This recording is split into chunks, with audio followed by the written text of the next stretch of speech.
안녕하세요. 병인일주는 60갑자 중에서도 붉은 호랑이에 비유되며 하늘이 태양이 땅 위에 큰 나무를 비추는 형상이라 밝고 열정적이며 시작하는 에너지가 아주 강한 일주입니다. 내가 바로 병인일주다 혹은 내 주변에 병인일주가 있다 하시는 분들은 오늘 영상 끝까지 집중해주세요. 시작합니다. 십성으로 편인입니다. 편인의 심리는 부정성과 늘 불안합니다. 계모의 환경이라고 봅시다. 그래도 양간의 편인이니 그래도 복받은 편인입니다. 12운성으로 장생입니다. 장생이니까 총명하고 천진난만하고 맑고 순수한 영혼입니다. 장생편인 가진 사람들이 만약 배우자를 만나서 사랑을 하는데 곁에 누가 없거나 나를 보호해주는 사람이 없으면 옵니다. 불안해하는 본성 때문입니다. 그래서 굉장히 다정다감한 사람을 원합니다.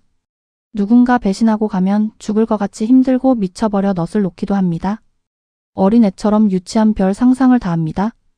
하지만 본인은 유치한 게 아닙니다. 하늘이 무너질 듯한 느낌입니다. 장생은 주변의 도움을 받아야 합니다. 후견인을 기다리셔야 합니다. 장생은 1인자가 아닌 2인자로서 기가 막힌 능력을 발휘할 수 있습니다.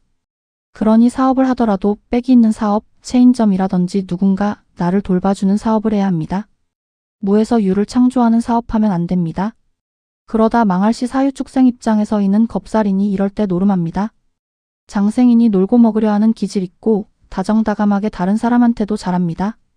내가 재롱 떨어야 귀여움을 받으니 그 자체가 복을 받는 걸 아는 겁니다. 자기 뜻대로 뭔가 하려고 고집부려서는 탈납니다. 장생은 사랑스럽게 보여서 사랑받아야 하는데 서두르고 고집부리고 멋대로 하는 게 단점입니다. 장생은 항상 여유가 있어야 합니다.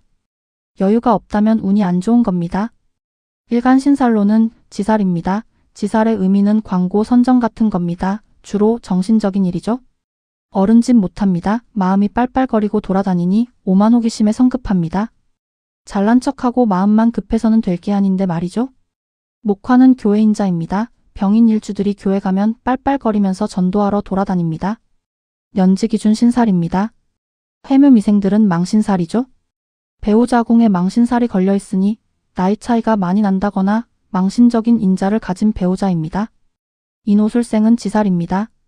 물상으로 이는 호랑인데 호랑이는 전문성을 띠죠. 정문성에 장생이 합쳐지면 육체적이 아닌 지적인 전문성을 가진 사람입니다. 머리 쓰는 전문성 직업 가질 수 있죠. 사유축생 겁살입니다. 겁살은 군인, 경찰, 운동선수도 됩니다.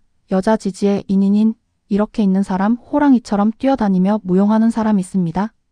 신자진생은 역마살이죠. 배우자가 역마 성향을 가진 직업일 수 있습니다. 배우자 모습은 남자 입장에서 정제는 신금입니다. 일지편인이니 배우자궁에 엄마가 들어와 있죠. 엄마가 관여하기도 합니다. 월지가 유금이라면 전형적인 고부 갈등을 일으킵니다. 병인일주 남자들은 센 여자 만나면 안 됩니다. 그럼 100% 고부 갈등 일어납니다. 약한 듯한 여리여리 여자 만나야 합니다. 여자 입장에서 정관은 개수가 됩니다. 개수는 목 욕지입니다. 남자가 욕상관의 모습이니 장모한테 알랑방구 껴야 합니다. 바람기도 살짝 있고 말 안 듣고 목욕적인 성향 가진 남자일 수 있습니다. 일시에 인성이 있다는 건 재물을 문서로 묻어놓으면 좋습니다. 기타 신살로 장생의 총기와 부모 가족인 연희 갈등, 예민함, 독립성을 띠는 효신살이 있습니다. 직업성은 교육, 출판, 연구, 기획, 광고, 개발, 의료, 상담 등이 있겠고 건강은 시력, 위장, 고혈압, 신경과민, 화상 주의하시면 될 것 같습니다. 종합해보면 병인일주는 본인의 기획력과 활발한 에너지를 살려 교육, 연구, 의료, 상담 분야에서 두각을 나타내기 좋은 일주입니다. 다만 활활 타오르는 에너지인 만큼 고혈압이나 신경과민 같은 건강관리에는 늘 유의하시기 바랍니다. 오늘 준비한 병인일주 분석은 여기까지입니다. 감사합니다.